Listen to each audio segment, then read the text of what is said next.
Hi guys, welcome to my channel. তো আজকের আমরা যে ভিডিওটা করছি সেটা হলো টফি ইয়ার 11 mg মেডিসিন নামে। এটা হচ্ছে অ্যালকেম হেলথ কেয়ার, অ্যালকেম ল্যাবরেটরিজের মাল, ঠিক আছে। তো এটার দাম হচ্ছে 300 টাকা পড়বে এই মুহূর্তে।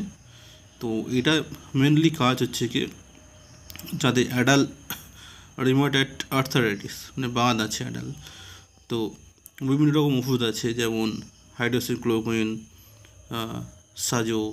তো এইসব ওষুধ মেথোট্রেক্সেট এইসব ওষুধ দিয়ে যখন বাতটাকে কন্ট্রোল করা যায় না, তখন ডাক্তাররা বায়োলজিক থেরাপির দিকে এগোয়। এবং যার অর্থনৈতিক অবস্থা প্রচণ্ড প্রবল, তারা বায়োলজি থেরাপি নিতে পারে। কিন্তু কারোর অবস্থা ভালো না, তখন ডাক্তাররা বেশিরভাগই এই ওষুধটাকে প্রেসক্রাইব করে। এটা হচ্ছিল এটা এটা হলো জ্যাক অ্যানিমেটার টাইপের ওষুধ।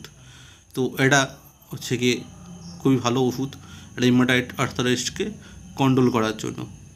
আচ্ছা, এই ওষুধ খাওয়ার আগে ডাক্তারের সাথে পরামর্শ অবশ্যই নেবেন। ধন্যবাদ।